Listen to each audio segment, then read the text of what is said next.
Yamaguchi Daigaku, sumimasen. Yamaguchi Daigaku. Ya, Anda bisa tunjukkan. Anda bisa dengan Roni Teguh. Oke? Ada namanya Caca Sumantri. Tunjukkan untuk Yamaguchi Daigaku loh. Makanya saya bentar dulu, Mas. Maksudnya menuntut saya. Oke. Anda bisa nggak menuntut Joko Widodo untuk menunjukkan ijazahnya? Saya tanya. Jadi Anda mengatakan ke Joko Widodo dengan nada marah dan geram. Lakukan hal yang sama. Saya mau tanyakan, you punya S2 S3, Yamaguchi Daigaku itu sudah mengatakan tidak mengenal yang namanya respon. Begini Pak, ajak pantang Joko Widodo. Kita bareng di Gak usah. Anda dan Roni Teguh nggak berani. Roni Silamela, Anda nggak berani. Nggak berani Anda. Ayo, S2 S3 Anda dipertanyakan. Oke. Assalamualaikum warahmatullahi wabarakatuh. Di acara Rakyat Bersuara semalam ya, pemuja Mulyono atau pendukung Mulyono yang bernama Andi Azwan yang merupakan Wakil Ketua Umum Jokowi Mania menantang Rismon Sianipar untuk memperlihatkan ijazah S2 dan S3-nya di Jepang ya. Jadi menurut pemuja Mulyono ini, ijazah S3 Rismon tidak diakui oleh Universitas Yamaguchi Jepang. Karena sebelumnya kita lihat ya di sosial media sempat beredar, yaitu pendukung dari Mulyono atau ternak Mulyono ya sempat menyebar hoax di sosial media di mana video duta Jepang mengucapkan selamat hari disabilitas diedit menjadi duta Jepang menyampaikan ijazah Rismon palsu. Ya biasalah dengan AI ya. Nah, sampai pada akhirnya pun ya, Duta Besar Jepang memberi klarifikasi menanggapi unggahan yang beredar di sosial media terkait respon Duta Besar Masaki Yasushi mengenai topik ijazah. Kami menyampaikan bahwa informasi tersebut tidak benar dan tidak berdasar. Duta Besar Masaki tidak pernah memberikan klarifikasi maupun respon serta pendapatnya mengenai isu yang sedang beredar dalam bentuk apapun di platform manapun. Konten tersebut adalah hoax dan tidak mencerminkan fakta yang sesungguhnya. Kami menghimbau masyarakat untuk selalu memverifikasi kebenaran informasi dari sumber resmi sebelum memperluaskannya. Jepang untuk Indonesia selama memperingati Hari Disabilitas Internasional 2024. Bahkan akun penyebar hoax Duta Besar Jepang yang diedit ya, yang mengatakan bahwa ijazah Rismon palsu, akhirnya menghapus video tersebut dan juga akunnya juga dihapus karena ketakutan akhirnya ketahuan ya. Jadi kalau kita lihat mereka ini hanya bisa memproduksi hoax dan bersumber dari hoax itu tersendiri ya. Dan ini tidak bisa dipertanggungjawabkan. Pemuja Mulyono seperti Andi Azwan berkesimpulan bahwa ijazah S3 Rismon Sianipar tidak diakui oleh Universitas Yamaguchi Jepang. Padahal Rismon sendiri menantang Jokowi untuk memperlihatkan ijazahnya. Sudah jelas Rismon mengatakan, ayo sama-sama memperlihatkan ijazahnya ke depan publik ya. Jadi kalau kita lihat ya, pemuja Jokowi ini sudah habis argumentasinya. Akhirnya tidak bisa argumentasi lagi ya secara ilmiah dengan Rismon. Pada akhirnya pun menantang untuk memperlihatkan ijazah Rismon dengan mengatakan bahwa S3 Rismon tidak diakui oleh Universitas Yamaguchi Jepang. Jadi memang rata-rata kalau kita lihat ya, pendukung-pendukung Jokowi ini kurang literasi ya untuk membantah argumentasi-argumentasi seperti Dr. Rismon Sianipar, Roy Suryo, begitu juga dengan Dr. Tifa. Karena mereka yang memperkarakan ijazah Jokowi ini rata-rata dokter semua ya. Sedangkan pendukung-pendukung Jokowi, pemuja Jokowi ya, karena mereka dikasih jabatan sebagai komisaris, akhirnya untuk membela argumentasi kayak Rismon ya hanya menuduh balik dengan mengatakan bahwa ijazah S3 Rismon tidak diakui oleh Jepang ya. Jadi di luar konteks dari tema di program Rakyat Bersuara. Nggak berani Anda. Ayo, S2 Anda dipertanyakan. Oke. Ini kan karena tadi itu kita konteksnya adalah seorang presiden, mantan presiden yang nggak mau secara gentleman menunjukkan memegang ijazah S1 UGM. Itu loh. Kalau dia benar alumni UGM justru bangga seperti saya coba. Atau saya perlu datang ke rumah Pak Jokowi untuk menunjukkan ijazah S1 UGM saya sama-sama kita. Saya nggak presiden aja berani. Begitu loh. Jadi sekali lagi makanya saya bilang semua ini kegaduhan ini bermula dari ya pengecutnya Joko Widodo ya. Dan pengecutnya Dirtipidum yang diakui mereka itu asli tapi hanya berani menampilkan fotokopinya. Dan memaksa rakyat harus percaya karena laboratorium forensik. Kalau memang Anda percaya dengan penelitian Anda, tampilkan yang asli. Bang Aiman, nanti saya kasih satu closing ya buat saya. Bentar, ya. Makanya saya bilang, kalau orang awam yang sekarang sudah mulailah kita munculkan, saya UGM, hashtag saya UGM, ayo kita tunjukkan ijazah UGM kita. Itu baru alumni UGM. Alumni UGM bukan malu sebagai alumni UGM. Ijazah UGM bukan aib. Masa kita punya presiden yang nggak berani menunjukkan ijazahnya? Sudah 10 tahun di biaya negara ini. Sudah 30 juta per bulan. Dikasih Alphard, dikasih 12.000 meter. Apa itu? Rumah apa itu? Rumah dinas. Itu semua kita yang bayarin. Itu tunjukkan sekarang. Tadi Pak, jangan marah-marah. Suaranya nggak usah kencang-kencang. Budek saya lama-lama. Iya juga saya juga. Kacau ini kacau benar. Saya takut lagi gue ini stroke lama-lama karena terlalu marah-marah terus gitu. Oke, baik, makasih, baik. Udah, cukup. Nah, semua kan tadi Pak Widodo tadi dirugikan. Pak apa tadi? Pak Paiman dirugikan. Apalagi kami dilaporkan. Hanya karena seorang presiden yang nggak berani menunjukkan ijazahnya. Oke. Tapi Pak Andi nggak mau kan menunjukkan ijazahnya kan? Silakan. Begini, ya. Udah mau. Ngapain lu Nggak mau. Bang Usman, oke saya tanya gini. Saya tanya buat Anda. Anda sudah mengatakan Jokowi dengan nada yang Kalau person nggak usah, kalau Nah, pejabat saya tanya sama publik kamu. wajib. Ya, Yamaguchi Daigaku. Sumimasen. Yamaguchi Daigaku. Ya, Anda bisa tunjukkan. Anda bisa dengan Roni Teguh. Oke? Ada namanya Caca Sumantri. Tunjukkan untuk Yamaguchi Daigaku loh. Makanya saya Maksudnya, Pak? Bukan Mas. bentar dulu, Mas. Maksudnya Anda apa, Andi? menuntut tak saya. Oke. Anda bisa nggak menuntut Joko Widodo untuk menunjukkan ijazahnya? Saya tanya, Tunjukkan. Anda mengatakan Makanya Joko Widodo lakukan hal yang dengan sama. nada marah dan geram. Lakukan hal yang Ya kan? sama. Saya mau tanyakan, you punya S2, S3, Yamaguchi Daigaku, itu sudah mengatakan Makanya- tidak mengenal yang namanya respon. Begini Pak, ajak tantang Joko Widodo. Kita bareng di Gak Solo, kita usah, tunjukkan Anda ijazahnya. dan Roni Teguh jangan berani. Tunjukkan bersama. Polisi lampu Saya merah, nggak presiden, Anda nggak saya berani. Anda berani Anda. Ayo, Soal S2, S3 S3 Anda tanggung jawab. dipertanyakan. Oke, baik. Ia menyuarakan suara rakyat ya. Tidak ada kepentingan dengan partai politik tertentu, ya kan, atau politisi, atau kepentingan hukum tertentu. Karena saya yakin di sini kayaknya nggak ada hukum. Di sini maksudnya mana, Pak? Di negara ini nggak ada hukum gitu jadi. Jadi begini. Hukum ada dong, Pak, kan undang-undang. Ada. Tinggal bagaimana pelaksanaannya. Iya itu dia. Ada tapi nggak ada. Oke. Ada Makanya jadi ribut begini gitu loh. Jadi kalau saya mau dilaporkan, laporkannya dulu sebelum saya ngomong ya. Jadi saya ingin menjelaskan apa yang disampaikan Pak Betor. Awalnya saya tidak terlalu tertarik dengan masalah ijazah ini, tapi ketika Pak Betor mengatakan bahwa ini diselesaikan di Pasar Pramuka, ya, kemudian saya teringat pada masa lalu. Dulu waktu saya masih jadi mata-mata, saya juga menikmati produk-produk Pasar Pramuka. Contoh seperti misalnya saya harus masuk ke tempat tertentu, saya harus gunakan ID card, saya bikin di situ. Jadi saya tahu persis. ID card apa aja tuh ya, mau jadi wartawan, Pak, jadi wartawan. Apa aja. Kita ada kegiatan tertentu misalnya kan, ya, kita masuk harus pakai ID card, kita buat ID card di situ. Oke. Bahkan saya pernah lihat di depan mata kepala saya, visa Amerika dibuat dan lolos. Dan lolos? Lolos. Sampai Amerika? Ya, saya ada orang masih. Masih. Kalau ijazah waktu itu harganya antara 8 juta sampai 11 juta lah. Kalau Di Pasar Pramuka itu? Pasar Pramuka. Semua yang ada di Pasar Pramuka melakukan kegiatan dokumen palsu. Semua. Sampai tahun berapa itu, Pak? Ya. Sampai kebakaran. Sampai kebakaran, oke. Sampai kebakaran gitu loh. Jadi ketika Pak Betor bicara soal Pasar Pramuka, jadi saya teringat masa lalu. Kemudian saya langsung mendatangi teman-teman dulu ya, yang ada di Pasar Pramuka. Dan ternyata muncul nama Pak Paiman. Dia punya kios di situ, pertama di depan, kemudian pindah ke belakang. Dan itu diakui sama beberapa orang yang ada di situ, bahwa itu sampai tahun 2017. Nah, saya memberi apresiasi yang tinggi kepada Pak Paiman setelah dia mengakui bahwa iya, dia punya kios di sana. Cuman yang jadi masalah buat saya, ya ketika timeline itu dibatasi sampai 2002. Saya masih punya bukti, Pak Paiman masih ada di sana sampai 2010 masih. Anda punya bukti? Iya, ada. Di sana tuh maksudnya dia pegang toko, apa namanya? Jadi punya toko.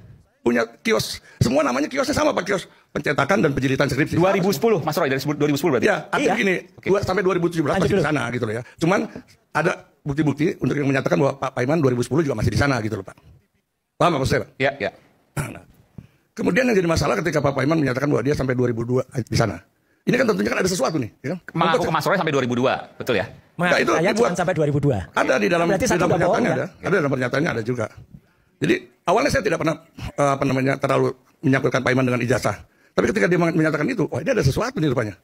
Apalagi ketika Pak Paiman berharap untuk bisa dikonfirmasi dengan orang-orang di sana atas nama Sungkono dengan Ibu Kana. Sungkono itu kerja tempat dia Pak. Ibu Kana itu istri Sungkono. Kan nggak fair gitu loh. Maksudnya jadi nggak fair. Ini supaya adil karena nanti harus dijawab oleh orang yang berhubungan langsung dengan Pak Paiman nanti, bukan dia juga. Iya. Jadi nggak fair. Saya ada fotonya. Ini pada saat dia melaksanakan acara halal bihalal. Saya udah kirim ke Ainus, bisa tampil. Dan ini ada namanya Sungkono, ada namanya Ibu Kana.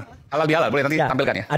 Ada produser tampilkan. Itu yang Prof Paiman itu sekali lagi ya nggak benar lah atau bohong kalau dia nggak pernah kontak dengan orang-orang sana lagi. Ini foto ini Mei 2025 Mas. Halal bihalal siapa ini? Paiman.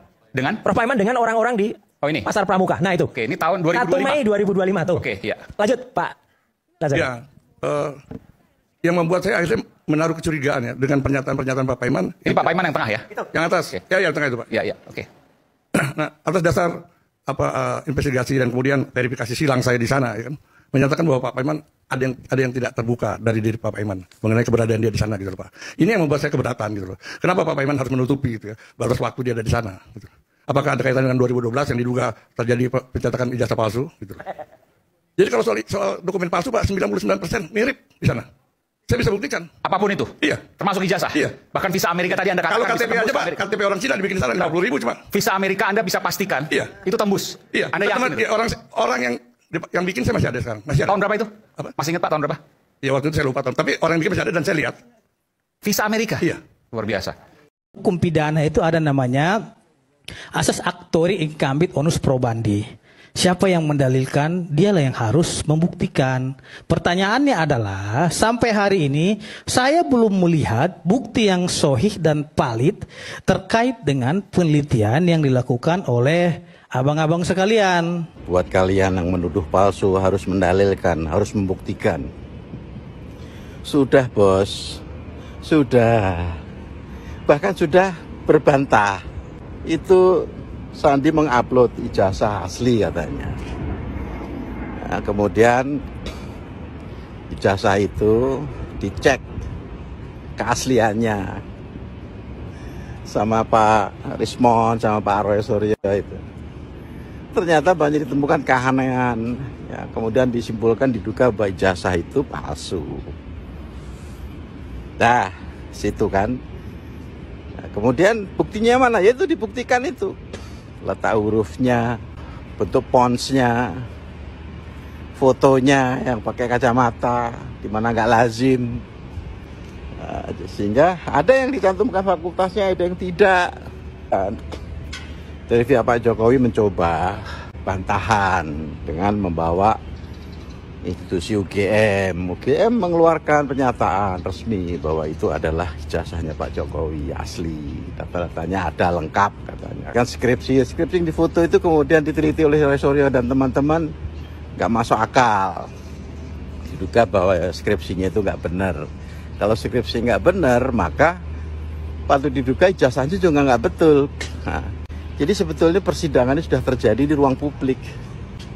Yang belum adalah Bapak yang melihatkan yang asli sampai dengan hari ini. Nunggu katanya. Diminta oleh pengadilan, oleh Pak Hakim baru. Tapi itu dibantah juga oleh Bapak. Karena beberapa saat kemudian diperlihatkan sendiri kepada media. Tapi nggak boleh difoto. Tentang Pak Kasmujo. Awalnya itu, saya mondar-mandir. Dibentak, datang dibentak. Sebagai dosen pembimbing skripsi, ternyata bukan. Dan Pak Jokowi tanpa malu-malu juga mengatakan memang bukan kok. Jadi siapa yang mendalilkan, dia yang harus membuktikan. Sudah. Posisinya kalau kita lihat, kalau kita jadikan kita ini sebagai hakim, posisi saat ini adalah posisi 1-0. Apalagi didukung oleh temuan-temuan dari Universitas Pasar Pramuka. Sampai dengan hari ini belum dibantah. Bahkan Bareskrim mengatakan KKN-nya tahun 83. Dibantah sama Pak Jokowi 85. Transkripnya yang diperlihatkan, yang dibawa dari UGM, ternyata nilainya tidak mencukupi jumlah SKS-nya itu untuk seorang sarjana. Bukti pendaftaran HER itu ternyata sarjana muda. Jadi sudah terjadi pengadilan, acara di ruang publik ini. Kalau ijazah waktu itu harganya antara 8 juta sampai 11 juta lah. Kalau di Pasar Pramuka itu? Pasar Pramuka. Semua yang ada di Pasar Pramuka melakukan kegiatan dokumen palsu. Semua. Berarti yang dibilang Pak Bentor itu benar ya? Yang viral ini ya? Ya benar lah, kalau kandidat itu mau maju kan administrasinya kan ada dikasih ke wewenangnya siapa gitu kan, karena si Denny ini kan orangnya Mas Pras kan, orang DKI kan. Nah partainya kan waktu itu yang mengusungkan PDIP. Tapi saya secara ini yang nggak menduga lah, ini dengar kemungkinan, tapi analisa kita dengan apa yang dipaparkan Bang Betor itu ada benarnya gitu lah, analisa kita ya. Tapi nanti untuk permasalahan itu benar atau tidak nanti dibuktikan semua ketika di pengadilan ya. Nah kalau waktu itu yang kita dengar itu di Jalan Borobudur nomor 20 ya. Jalan Borobudur 20, Jakarta Selatan ya? Pusat ya? Menteng, Menteng. Di rumah Menteng. Kalau nggak salah anaknya Ali Sadikin ya. Anaknya Ali Sadikin, iya, ya. Gitu. Jadi kalau menurut Bunda, apalah ini supaya sampaikan ke Pak Jokowi supaya ini selesailah negeri ini, ya bagaimana menurut arahannya menurut Bunda nih? Kalau menurut saya ya Pak ya, jadi kalau menurut saya, oke lah mungkin saya belum mengatakan ini, tapi menganalisa saya kan pernah ngampus juga, jadi saya tahu dong bagaimana kampus itu ya. Iyalah. Nah, emang tante aja pernah kuliah, aku dianggap nggak nih? Aku kuliah dong Pak. Ya saya juga mau kerja. Iya maksudnya enggak. Artinya kita ngampus, jadi ngerti lah dunia kampus ya. Jadi maksud saya gini lah sama Pak Jokowi, kita nih kan udah negara ini. Dulu waktu kuliah zamannya masih apa? Kalau dulu pelunco. Oh iya masih pelunco, pelunco ya. Masih pelunco. Kita kan dulu begitu lulus kan kita pengumumannya di koran Pak. Iya. Nah, jadi ya saya dengar katanya korannya pun yang kedaulatannya itu udah diambil dibakar semua. Katanya udah nggak tahu udah hilang raib katanya. Kita nggak tahu ya. Kita nggak ranahnya ke situ ya. Tapi gini, informasinya kan sekarang yang sulit dicari itu si Widodo. Iya. Atau disembunyikan atau menghilangkan atau dihilangkan atau gimana ya? Iya. Kalau itu sih kita kan nggak tahu ya. Cuman udah dapat info sampai saat ini dari kejadian katanya nih dari kejadian kebakarnya semenjak si Pak Bambang itu mengenai ijazah ini Bambang Tri ini langsung kan, kabur. Widodo udah menghilang dari situ. Jadi tim-tim yang kemarin itu yang rapat-rapat di Jalan Borobudur semua itu dapat jatah-jatah komisaris lah ya kemarin ya. Kalau si Benny kayaknya sampai saat ini karena dia nggak sesuai dengan targetnya dia kan nggak dapat. Dia kan minta di lupa saja ya. Tapi kan Mas Pras kayaknya nggak setuju. Akhirnya dia marah kan, makanya dia nyanyi kan, itu nyanyiannya dia lah yang membuka. Ya sebenarnya kan gini ya tante ya, sederhana kok ya. Ya sudahlah, udah terjadi, nasi udah jadi bubur. Ya bawa aja lah ya, saya tunjukin ya kalau memang salah, kalau memang itu palsu, minta maaf seperti apa gimana. Kedua, berapa saksi yang dipanggil untuk kasus ijazah Jokowi? Berapa ahli yang sudah dipanggil untuk kasus ijazah Jokowi? Kan nggak ada. Jangan jauh-jauh lah, jangan berapa. Satu orang Betor kenapa nggak diketahui? Nah, itu satu orang Betor aja nggak diambil keterangannya. Udah kan ada yang mengatakan kan Betor nanti bisa dijadikan ahlinya Roy Suryo dibawa ke pengadilan. Ya nggak mau kita, itu kan sama saja bunuh diri kita. Karena kita sudah posisi terdakwa kalau begitu. Justru Betor itu harus diambil keterangan dalam kerangka penyidikan kasus dugaan pemalsuan ijazahnya, begitu loh. Bisa nggak begini? Betor kan sudah berniat, katakan saja berniat membuat jernih persoalan. Kemudian dia melemparkan granat pernyataan seperti kemarin. Mungkinkah misalnya dalam hukum Betor yang datang, kalian ini kok nggak ngejar gue yang datang deh. Nah itu gelar perkara khusus kan itu sarananya. Ibaratnya kita yang minta. Di dalam situ kita sudah. Bisa nggak Mas ngambil Betor? Dengan ketulusan hati Betor diseret ke Polda, ayo bisa ini kewenangan untuk menyidik itu kan bukan ada pada masyarakat, ada pada polisi. Kita bisanya apa? Dengan cara apa? Warga memaksa polisi untuk do on the right track. Presiden yang harus bertindak. Dia presiden membiarkan dulu dong. Omniscient. Iya benar. Maka saya lihat ini kalau gaduh lama-lama, ini presiden juga bermasalah. Dia melihat rakyatnya ini sedang gaduh gitu. Oke lah kalau dia ngambil posisi nanti jangan-jangan ijazah saya juga dipersoalkan. Itu pribadi dia lah, terserah lah.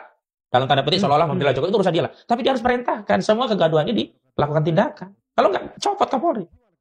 Yes. Saya yakin kalau Kapolrinya ganti nggak terjadi ini kriminalisasi ke Roy Suryo. Ya.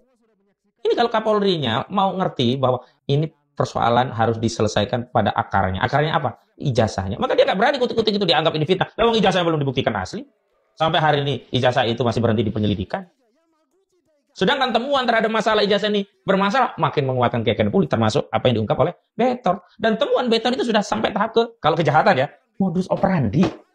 Bukan lagi perbuatannya, modusnya. Apakah dengan, tadi Mas mengatakan kan, apa yang Betor katakan ini adalah, katakan saja, satu langkah maju dari tadi Bambang Tri, Roy Suryo, sekarang Betor, udah langkah maju tadi ya, apa namanya? Sudah pada kalau ini dengan disusun kalau bahasa Jawa itu udah cetawela-wela atau cetowelo-welo atau sudah jelas terang benderang gitu loh. Tinggal mau ambil nggak sinar itu ya. Kalau kita tutup mata ya sinar seberapapun ya nggak akan bisa melihat. Akankah Mas sebagai pengacara Pak Roy Suryo menjadikan Betor sebagai katakan apa ya? Apa namanya? Amicus curiae atau apa? Kalau dalam konteks keterangan tentu bisa jadi ahli yang meringankan kami ya. Tapi kami nggak mau dalam posisi itu. Kan kita berarti sudah pasang badan untuk jadi terdakwa tersangka. Padahal persoalannya bukan di situ. Gitu. Iya. Maka yang kita dorong adalah melalui proses gelar perkara khusus, selidiki lagi, panggil Betor untuk mengkonstruksi kasus dugaan ijazah palsu. Terus Betor sebut nama-nama kunci. Ada Prasetyo ya panggil, ada Andi Wijoyanto ya panggil, terutama ada Widodo sama Dhani panggil. Ini lucu loh, Polda ya, sama-sama Polda. Kasus mantan ketua KPK masih ingat? Pak Firly Bahuri. Kan dia sampai sekarang. Kenapa sekarang ngejar-ngejar Rosario begitu kuat, luar biasa gitu loh. Ini kan berarti bentuk tadi ada konflik kepentingan. Untuk yang kepentingannya sejalan, dengan kepentingan pesanan, intensi dan atensi, dikejar. Yang enggak, didiemin. Kan rakyat lihat ini. Ini bukan kasus polsek yang nggak diketahui oleh publik. Ini kasus yang ditangani Barreskrim yang diketahui oleh seluruh rakyat. Ya, saya kembalikan kepada kawan-kawan yang ada di institusi Polri. Apakah polisi atau katakan sajalah sebagian polisi atau oknum polisi atau apapun yang ada di lembaga ini membuta tuli terhadap terhadap perasaan rakyat karena mereka mempeduli setankan warga, rakyat? Sebenarnya kalau saya yakin ya kawan-kawan di polisi, ya jenderal-jenderal yang lain ya, masih banyak yang punya nurani. Dan mereka tidak nyaman ya. Reputasi institusi dikorbankan hanya untuk melindungi individu tertentu. Tetapi mereka nggak pegang jabatan. Yang punya jabatan ini yang pasang badan hari ini. Tapi sekali lagi, walaupun mereka tidak pegang jabatan, mereka kan punya tindakan lain. Entah bersuara, entah dengan jaringan, entah tindakan apa.